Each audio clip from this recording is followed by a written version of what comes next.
यही समय है, वृद्धावस्था और मृत्यु से, दुर्गति से अपने को बचा लो। बढ़िया समय है। जरा मरण मोक्षाय, हमारे ऊपर वृद्धावस्था का प्रभाव ना पड़े। बोले हमने तो बड़े बड़े भजनानंदियों के शरीर को वृद्ध होते देखा है, तो शरीर को बोल रहे क्या? वो अपने पे बोल रहे हैं। इस शरीर की वृद्धावस्था का प्रभाव हमारे ऊपर न पड़े, इस शरीर की मृत्यु अवस्था का प्रभाव हमारे ऊपर न पड़े। हम सीधे देहाभिमानी तो हमारे से तात्पर्य शरीर में हो जाता है। हम स्वरूप की बात कर रहे हैं, शास्त्र स्वरूप की तरफ इंगित कर रहे हैं। जो मनुष्य मेरा आश्रय लेकर के मेरी प्राप्ति के लिए बताए गए सिद्धांतों के अनुसार प्रयत्न करता है, उसके उस प्रयत्न को देख करके हम उसको ब्रह्म स्थिति प्रदान कर देते हैं। प्रयत्न से नहीं मिला, पर प्रयास देख करके। जैसे यशोदा मैया लाला जी को बांधना चाहती है, भागी बांधने के लिए। अब लाला दौड़ रहे हैं, मैया पकड़ने की चेष्टा करती, प्रभु पीछे मुड़ मुड़ के देख रहे हैं, मैया के माथे पे पसीना आ गया, श्रमित हो रही, पर वो प्रयत्न नहीं छोड़ रहे। तो प्रभु स्वयं अपने को बंधा दिया। बस ऐसा ही करते हैं। जब उपासक हार नहीं मानता, हर कष्ट सहता है, किसी प्रलोभन में रुकता भी नहीं है, प्रयत्नशील रहता है भगवत प्राप्ति के लिए, तो प्रभु उसके प्रयत्न को देखकर द्रवित हो जाते हैं और अपने आप को प्रकाशित कर देते हैं। अगर हम प्रमाद स्थिति में रहेंगे तो असाधन होता रहेगा, तो असाधन अर्थात पाप, पाप होता रहेगा तो भजन में प्रवृत्ति ही नहीं होगी। पाप रहित जीवन ही दृढ़ भजन के योग्य होता है। बहुत सावधान रहना चाहिए, कोई भी असत क्रिया नहीं हो। बहुत बड़ा इनका दंड मिलता है, ये जीव जानते नहीं, अज्ञान की धरा में मनमानी आचरण करते रहते हैं। भयंकर गतियां, इन सबसे हमें मुक्त होने का अवसर मिला है। जो मेरा आश्रय लेकर के मेरे द्वारा बताए हुए सिद्धांतों का, प्रभु ही संत रूप में, गुरुदेव के रूप में, शास्त्र के रूप में, ब्रह्म ऋषियों के रूप में हमें मार्ग बताते हैं, हम प्रयास करें, पूर्णता उनकी तरफ से हो। हम शरणागति का प्रयास कर रहे हैं, पूर्णता उनके हाथ में है। हम उनकी प्राप्ति का प्रयास कर रहे हैं, ये उनके हाथ की बात है। कब कैसे हमें मिलेंगे, कौन सी स्थिति देंगे, ये उनके ऊपर की बात। हमें उसका चिंतन नहीं करना, हमें ये चिंतन करना है कि आराध्य देव के सिवा और कुछ चिंतन ना होने पावे। उस ब्रह्म को, संपूर्ण अध्यात्म को और संपूर्ण कर्म को वो जान जाते हैं। जरा मरण मोक्षाय मामाश्रित यतन्तिते, ये वृद्धावस्था और ये मरण अवस्था, जीते जी मुक्ति प्राप्त करने के लिए मानव देह मिला है। अगर आप प्रयासरत रहे, जीवन में अनुभव आपको नहीं हुआ और कभी भगवद आश्रय छोड़कर आप इधर उधर भटके नहीं, तो आपका शरीर पूरा होते होते भगवान अनुभव करा देंगे। पीछे ऐसा वर्णन किया है स्वयं प्रभु ने कि उस समय मैं स्वयं आकर स्मृति रूप से उसके हृदय में जागृत हो जाता हूं, क्योंकि जीवन भर लड़खड़ाते हुए ही सही पर हमारी तरफ चलने का इसने प्रयास किया है। और हमने महापुरुषों के मुख से सुना है कि जो उपासक बाल्यावस्था से ही भगवान के मार्ग में लगे हैं, उनको इस बात पर नहीं संतोष कर लेना चाहिए कि मरने के बाद भगवान मिलेंगे। नहीं, जीते जी अनुभव करना है। शरीर छूटने के पहले ही हमें शरीर छोड़कर वो स्थिति प्राप्त करनी है जो भागवतिक स्थिति है, बिल्कुल सच्ची। ये शरीर ऐसे ही अनुभव होने लगता है जैसे कोट, शर्ट, बनियान। स्थूल शरीर कोट, सूक्ष्म शरीर शर्ट, कारण शरीर बनियान, लेकिन पहनने वाला अलग है। पहनने वाला न कोट है, न शर्ट है, न बनियाइन है, बिल्कुल अलग प्रतीत होने लगता है। अपना स्वरूप अपने आप से अनुभव में आता है, किसी इंद्रियों के द्वारा नहीं, किसी करण के द्वारा नहीं। अपने स्वरूप का अनुभव अपने स्वरूप से ही होता है, अपने से ही अपने का अनुभव होता है, इसमें किसी अन्य का सहयोग नहीं है। फिर साधना क्यों है? क्योंकि ये पवित्र हो जाएं। ये पवित्र हो जाएंगे तो अपने स्वरूप में लय हो जाएंगे, शांत हो जाएंगे। जैसे शांत जल में ही हम देख सकते हैं, ऐसे शांत अंतःकरण में ही सारे भावों का प्रादुर्भाव होता है। इसीलिए भक्ति में भावों में सबसे पहले रखा गया शांत भाव, फिर दास सख्य वात्सल्य कांता सहचर्या। शरीर की मृत्यु के पहले ही शरीर का राग नष्ट हो जाए, ये साधना की फलवृत्ति है। जो जीवन में साधना की है, अब शरीर से ऐसा नहीं कि जिसका शरीर राग खत्म हो जाता है उसे पीड़ा ही नहीं होती, ऐसा नहीं है। पीड़ा होती है पर परेशानी नहीं होती, दर्द है पर दुख नहीं है, व्याकुलता नहीं। क्यों हुआ ऐसा कष्ट, क्यों हे भगवान ये कष्ट, ऐसा कुछ नहीं होता। सहज में एक वृत्ति रहती भगवदाकार। अब यहां किसी ने पीटा तो दर्द होगा, क्यों पीटा, ये ठीक हो जाए, कोई वृत्ति ऐसी नहीं आएगी। जो शरीर में हो रहा है, सर्दी लग रही तो गेंद्री में महसूस हो कि हां सर्दी है, प्रावदुषा तो वस्त्र मिल गया ओढ़ लिया, नहीं मिला कोई आकांक्षा नहीं। ये स्थिति है, केवल बुद्धि से तर्कना से नहीं इसे समझा जा सकता, वो स्थिति है।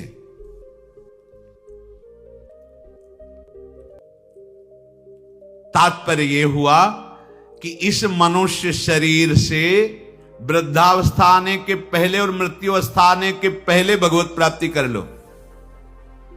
बात समझो, ये जो लोग भूले हुए हैं ना कि ये यौवन अवस्था भोगों के लिए है, बड़े बूढ़े शिक्षा देते हैं, अरे तुम तो अभी तुम्हारी तो खेलने खाने की उम्र, भजन की उम्र है तुम्हारी, तो उनसे पूछो जो उपदेश दे रहे खेल, तुम्हारी उम्र कौन सी है?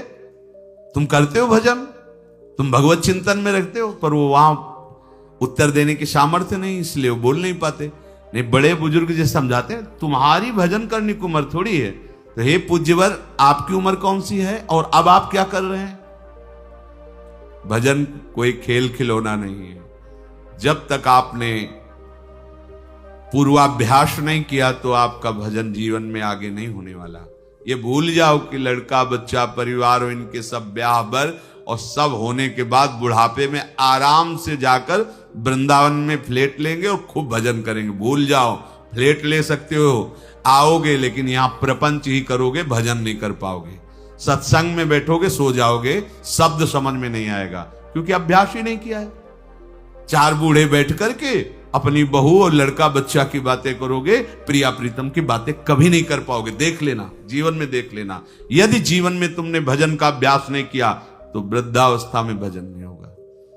वृद्धावस्था आने के पहले, मृत्यु अवस्था आने के पहले, चलो वृद्धावस्था का तो समय हमें पता है कि शरीर की वृद्धावस्था लगभग इतने वर्ष बाद आ जाएगी, लेकिन मृत्यु अवस्था तो एक सेकंड के बाद भी आ सकती है।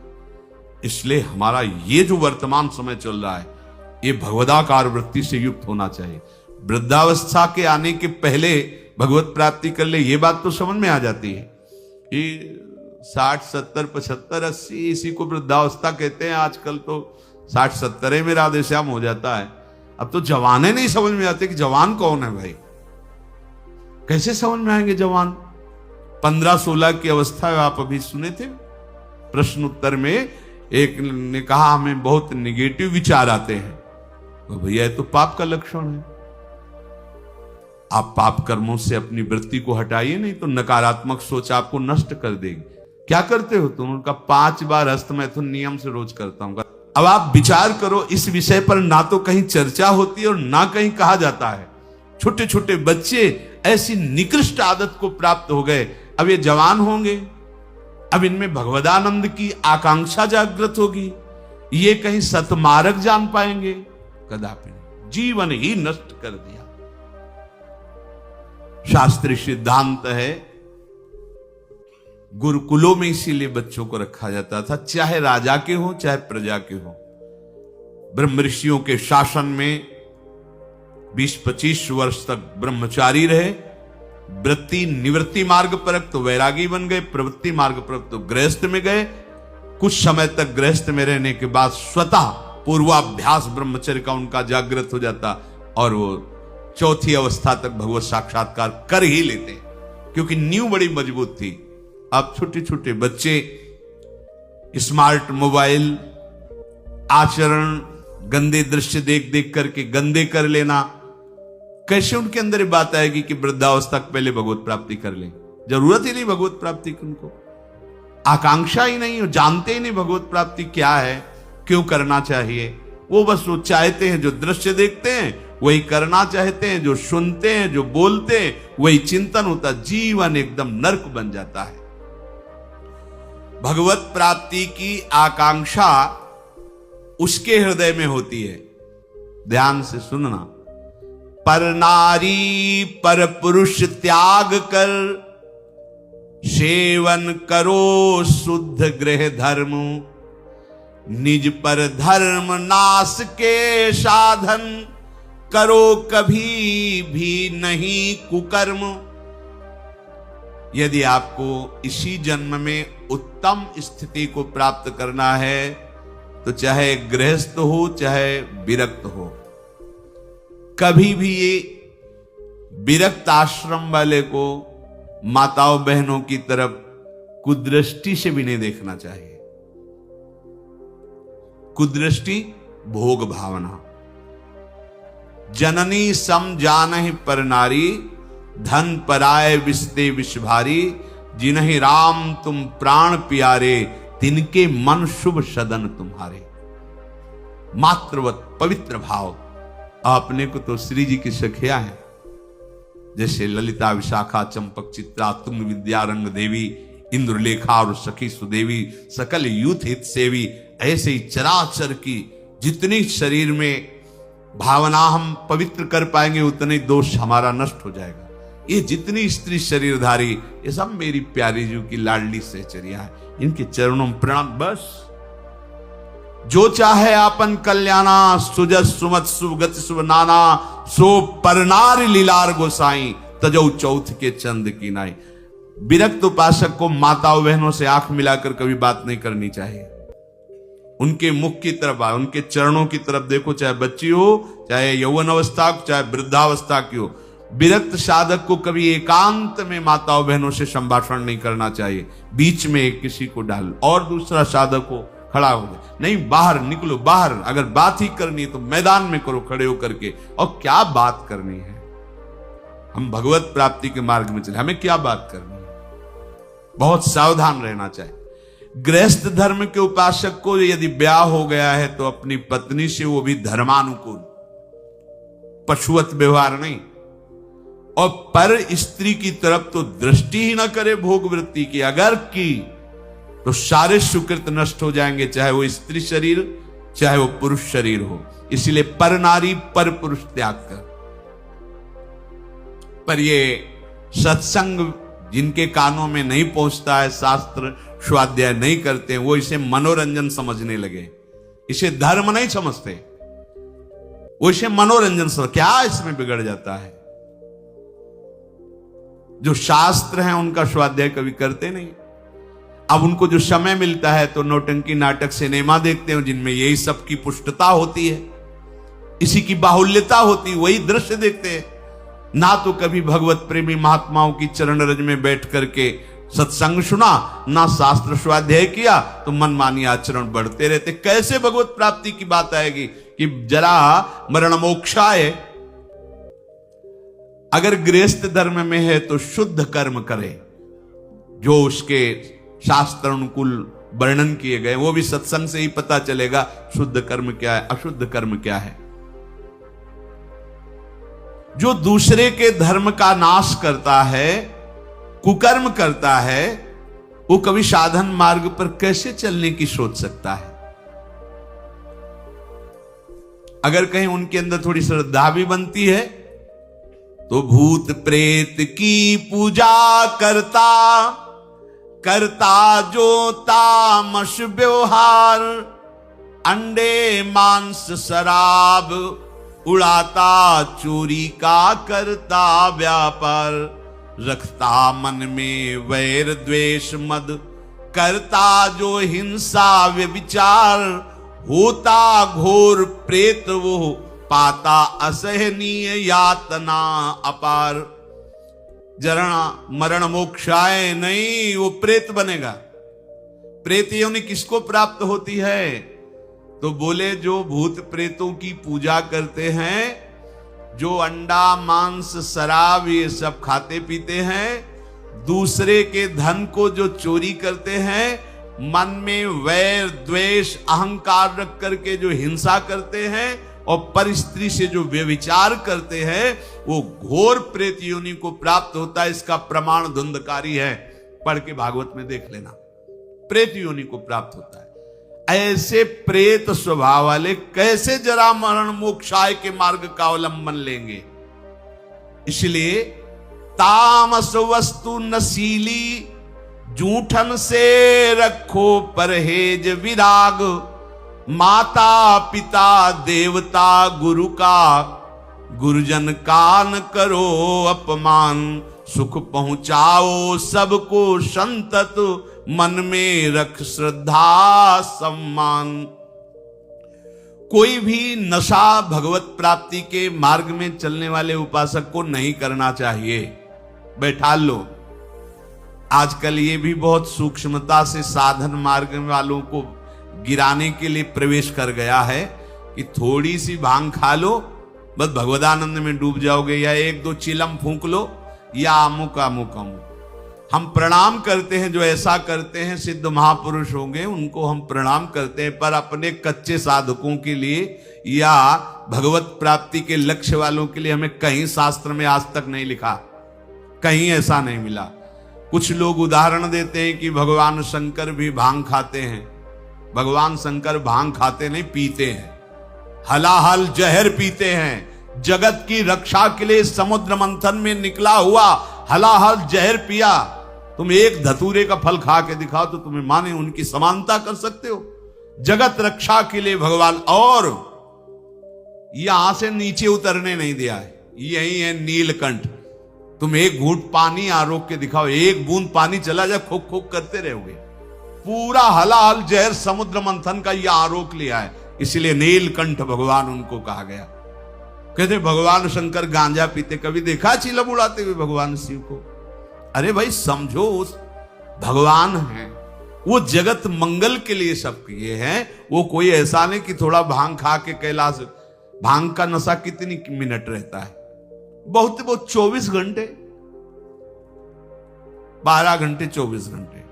शंकर सहज स्वरूप समारा, लाग समाधि अखंड अपारा। 88,000 वर्ष तक की समाधि एक बार में, 88,000 वर्ष। 88 मिनट बैठ के बिना हिले दिखाओ मैं तुम। 88 मिनट बिना हिले डुले पद्मासन लगाओ और 88 मिनट बिना हिले डुले, शरीर कांप जाएगा। महापुरुषों के सत आचरण का तो अनुकरण नहीं करते, और उनकी जो महामहिम जगत रक्षा के लिए वृत्ति, उसको बोलते भगवान शंकर नशा करते। कोई भी तामस वस्तु, नशीली वस्तु अगर स्वीकार करेंगे तो शुद्ध भजन नहीं हो पाएगा। इसलिए जो कर रहे हैं वो सिद्ध है, हम प्रणाम करते हैं। हमारा निषेध करने का कोई बल ही नहीं है। शास्त्र कह रहा है तामस वस्तु नशीली, कोई भी नशा नहीं होना चाहिए साधक के जीवन में। जूठन से रखो परहेज। गुरु की, आराध्य देव की जूठन के सिवा जीवन में किसी और की जूठन नहीं पानी चाहिए। सब सवै संत गुरुदेव हैं, व्यास या प्रतीत भगवत प्रेमी महात्माओं की जूठन के लिए तो आदेश दिया है, जूठन ले पावे सदा। जो गृहस्थ में हैं, माता पिता वयो वृद्धों को भगवान का स्वरूप मानकर उनका आदर करे। बड़ा क्रूर स्वभाव होता जा रहा है। नवयुवक जन है, अपने वृद्ध माता पिता को कटु वचन बोलते हैं, यहां तक कि उनके ऊपर हाथ भी छोड़ देते, मारने पीटने तक पर। सोचो तुम्हारी गति क्या होगी। जो भगवत स्वरूप माता पिता जिनकी चरण आराधना करने पर भगवान की प्राप्ति हो जाती। पुंडरीक जी ने अपने माता पिता की आराधना की तो भगवान विट्ठल उनको दर्शन देने बिना चाहे आ गए। ऐसे पूज्यवर जो हमारे गुरुजन हैं माता पिता, यदि हम उनका अपमान करेंगे, उनको गाली देंगे तो हम जरा मरण मोक्षाय मार्ग पर चल पाएंगे? कदापि नहीं। और सदगुरुदेव की अवहेलना, फिर तुम्हें परमार्थ की पगडंडी मिल जाएगी? कदापि नहीं। सुख पहुंचाओ सबको संतत, मन में रख श्रद्धा सम्मान, सब में भगवत भाव कर कर सुख देने की भावना। बुरे संग का, बुरे व्यसन का कभी न रखो मन में मोह, काम लोभ को छोड़ करो सब जीवों पर स्वाभाविक छो। जैसे कर्म किए जीवन भर, जैसे मन में रखे विचार, अंतकाल भाव मनुज का होगा उसके ही अनुसार। बहुत सुंदर बात कह रहे हैं पूज्य भाई जी महाराज।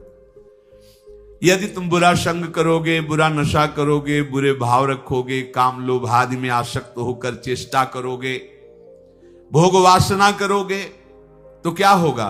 बोले जैसा जीवन तुम व्यतीत करोगे फाइनल में तुम्हारे पास वैसा ही निर्णय आएगा। क्या? अंतिम समय वही कर्म छा जाएंगे। जो बुरे कर्म किए हैं वही छा जाएंगे। अगला, जैसे जरा सी वृत्ति मृग में लगी तो मृगाकार वृत्ति होने के कारण अगला जन्म मृग का हो गया। आपने तो कितनी जगह ममता की हुई है, कितनी जगह। क्या होगा अंतिम समय में? जरा मरण मोक्षाय के मार्ग में चलने वाले उपासक को बहुत सावधान रहना चाहिए। अंतकाल का भाव मनुज का होगा उसके अनुसार। जो जीवन में तुम कर रहे हो अंतिम में वही भाव तुम्हारे आएगा। यदि भजन कर रहे हो तो सदगति, और अगर बुरे आचरण संसार में फंसे हो तो दुर्गति। तदानुसार ही सदगति दुर्गति होगी उसे प्राप्त अनिवार्य। अतः रखो प्रतिपल ही मधुमय, भगवद स्मृति में हृदय उदार। अपने हृदय को निरंतर भगवद स्मृति में लगाए हुए ही कार्यरत रहो। अगर आप इसको भगवद स्मृति को छोड़ते हैं कि आगे हम कर लेंगे तो आगे नहीं होने वाला। मृत्यु समय की अनुपम सेवा, मन से दूर करे संसार। हमें मृत्यु बनानी, मृत्यु को महोत्सव बनाना है। हमारा आखिरी समय होना चाहिए। तो बोले इसके लिए क्या करो? संसार का चिंतन छोड़ना होगा। संसार का चिंतन छोड़ोगे तो तुम्हारी मृत्यु महोत्सव हो जाएगी। और इस पर कोई सोच नहीं रहा। सारी सोच आज की है, आज की। वर्तमान को भोगों में कैसे हम डुबोएं। आज हमें अच्छा खाने को मिले, खूब हंसी मजाक करने को मिले, मन के अनुसार भोग भोगने को मिले तो आज का दिन बढ़िया मंगल। कल क्या होगा देखा जाएगा। यह है मूढ़ता। उपासक क्या सोचता है?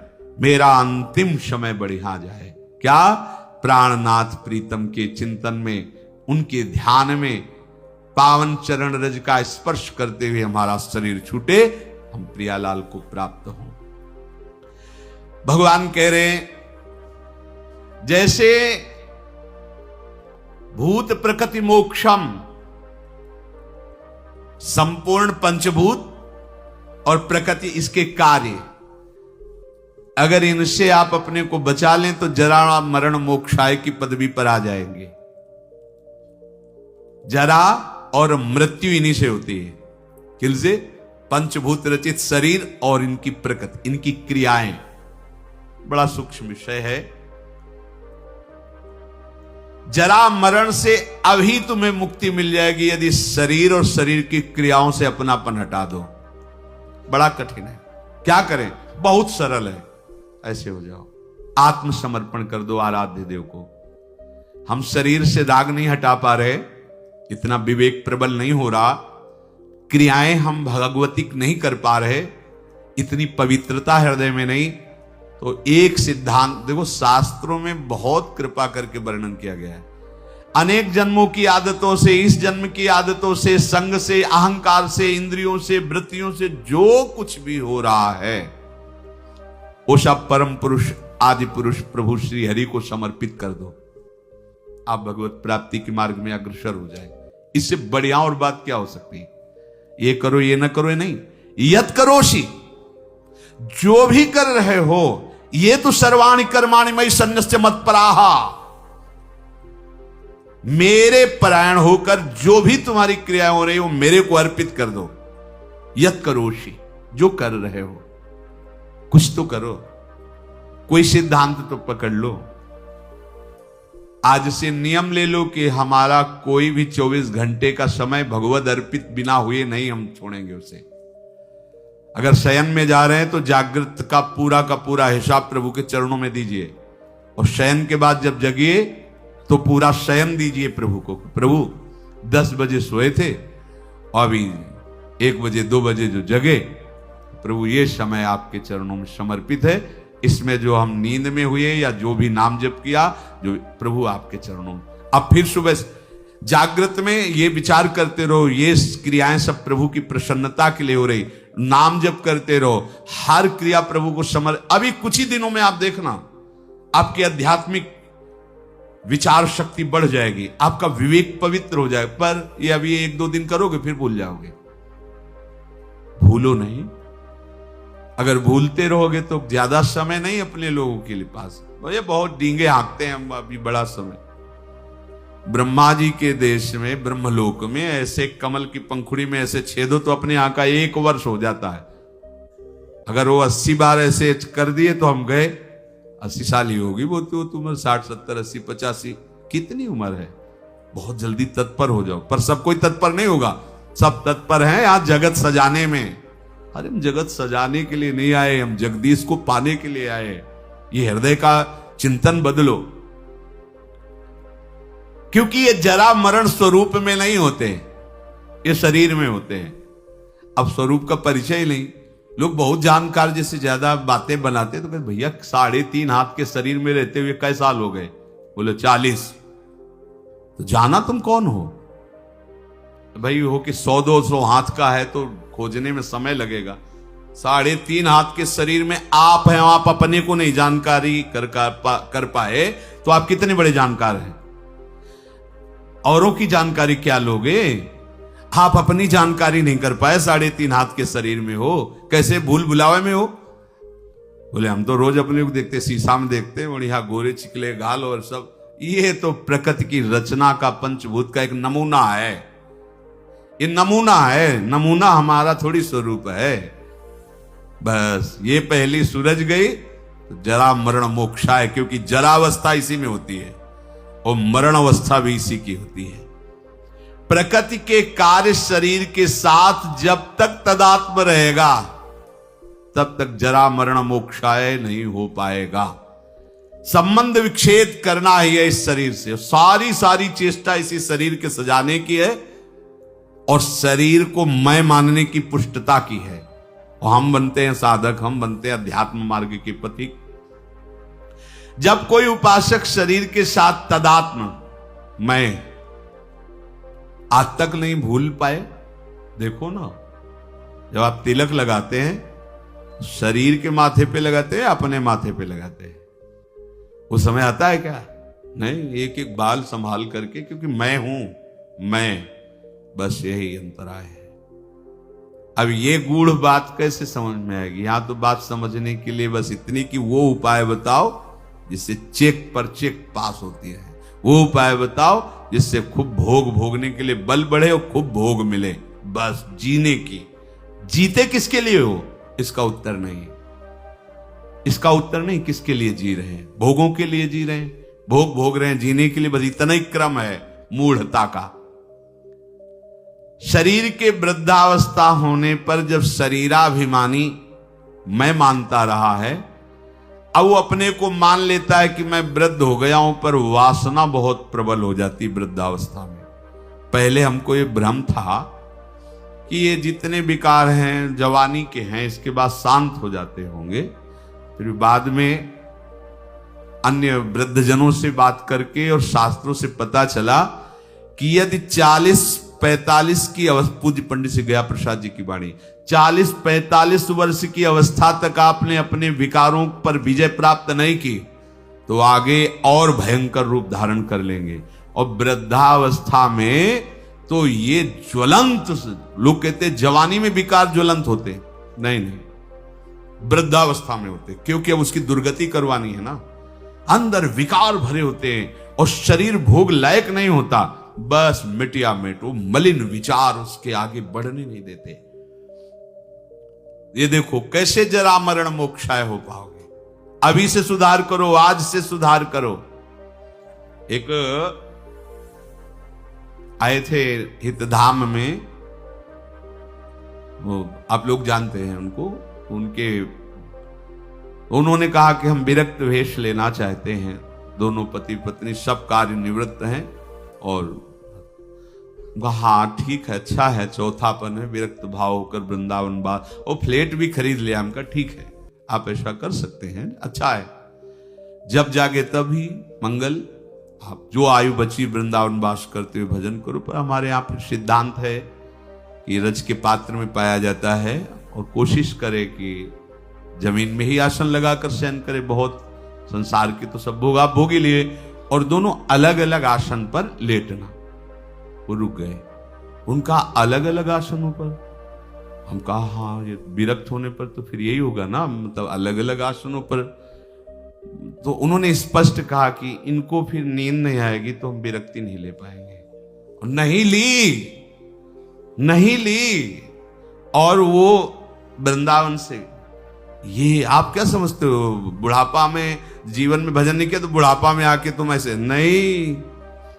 बहुत विचित्र राग है, माया का ऐसा राग नहीं है। जो ये मैं मानता है कि शरीर मैं हूं, शरीर पे मेरापन टिका हुआ है, तो जन्म मृत्यु जरा व्याधि दुख दोषानुदर्शनम वो नहीं कर पाएगा। जन्म मृत्यु जरा व्याधि दुख दोष ये नहीं देख पाएगा वो शरीर के। जन्म मृत्यु जरा व्याधि दुख रूप दोषों को देखना विवेकवानों का कार्य है।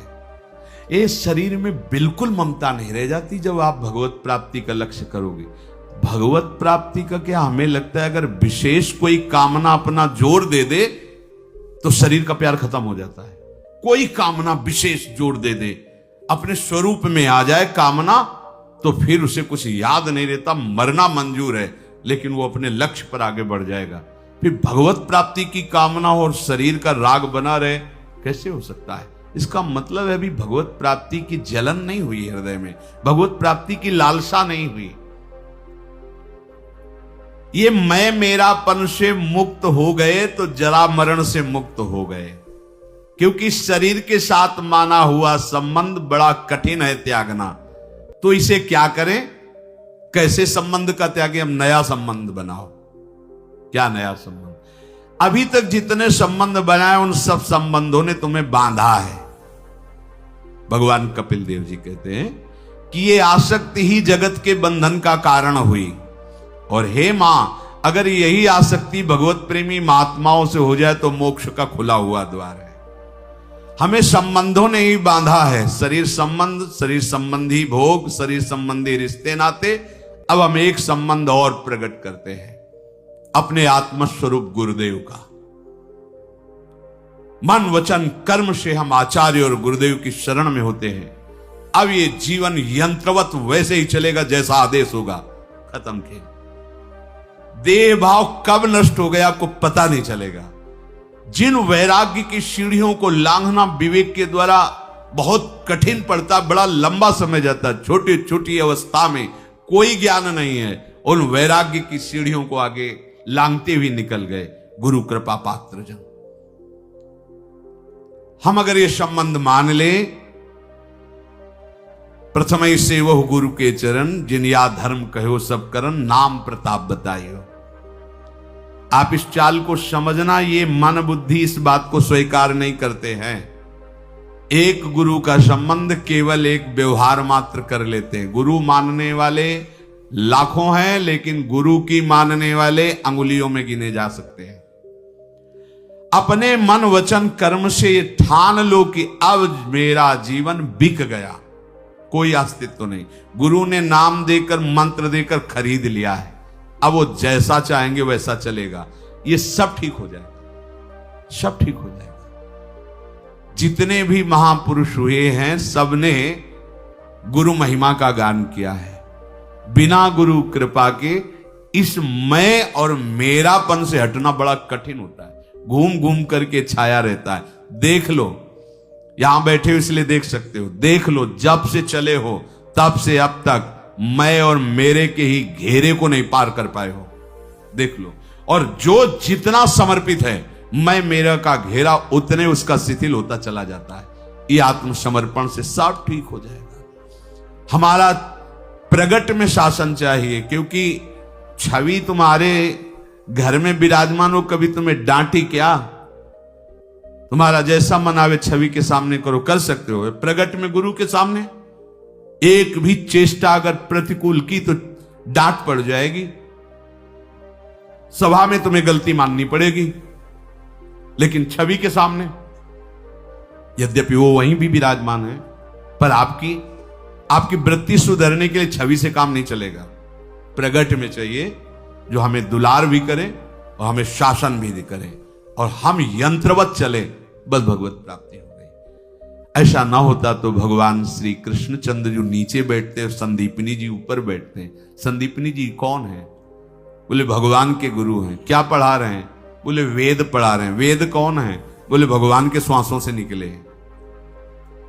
जाकी श्वास वेद श्रुति चारी, सो हरि पढ़े ये अचरज भारी। संदीपनी जी के गुरुदेव भगवान कुछ समय के लिए विक्षिप्त का स्वांग किया, पागल जैसे। जितने शिष्य थे सब भाग खड़े हुए, लवशंका फेंक रहे हैं, थूक रहे हैं, मार रहे हैं, ऐसा मनो पागल हो गए। ऐसा काफी समय तक ये उन्माद स्थिति रही उनकी। एक दिन शांत भाव में हुए तो देखा संदीपनी जी ही केवल पास में, तो उनका बेटा और सब कहां गए? बोले गुरुजी वो तो अपने घर चले गए। क्यों? क्योंकि आपकी चेष्टा ऐसी प्रतिकूल होती थी, मारना, थूकना, पेशाब फेंक देना, ऐसा, तो लोग तो सब और तुम क्यों नहीं गए? बोले गुरुजी फिर आपको भोग कौन लगाता, आपका स्नान कौन कराता, बस। तो क्या हमारी प्रतिकूल चेष्टा तुम्हारे प्रति नहीं हुई? गुरुजी अब हमारा जीवन ही नहीं है, वो जीवन तो आपका जीवन है, अब जैसा आप हो। तो हमें कुछ इसलिए बुरा नहीं लगा कि ना मेरा तन है, ना मेरा मन है, ना मेरा प्राण है, हमने तो आपके चरणों में समर्पित कर दिया। अब आप चाहे मारो या दुलार करो, इससे मुझे कोई मतलब नहीं, क्योंकि ये जीवन आपका है। आंसू आ गए गुरुदेव के, हृदय से लगाए। और बेटा, जिस परब्रह्म की उपासना हमने की, उपासना के बल से जिसका साक्षात्कार किया, वही ब्रह्म तुम्हारा शिष्य बनेगा करके। वही संदीपनी जी ऊंचे आसन पर बैठे और जगत गुरु भगवान श्री कृष्ण हाथ जोड़े नीचे बैठे, उनकी आज्ञा का पालन कर रहे हैं। चाहे शिव विरंच सम होई, गुरु बिनु भवनिधि तरे न कोई। क्यों? क्योंकि ज्ञान हो सकता है तुम्हें, चतुराई आ सकती है तुम्हें, लेकिन अहम की वृत्ति का नाश समर्पण से ही होता है। वो जब समर्पित हो गए, अब जैसे कह रहे हो वैसे हम चल रहे हैं, हम तो कुछ कर नहीं रहे, जो करवा रहे हैं, जैसे चला रहे हैं, अहम खत्म, दैन्यता तो मैं मेरापन गया। यही है बंधन का कारण, मैं और मेरा, अपना अस्तित्व, अपना अलग भाव। देह की सीमा में जब तक हम बंधे तब तक महात्मा नहीं हो सकते। महात्मा का सर्वात्म भाव होता, सर्वात्म भाव। सब रूपों में मेरे आराध्य देव, या सब रूपों में मैं, ब्रह्मज्ञानी सब रूपों में मैं, भक्त सब रूपों में आराध्य देव।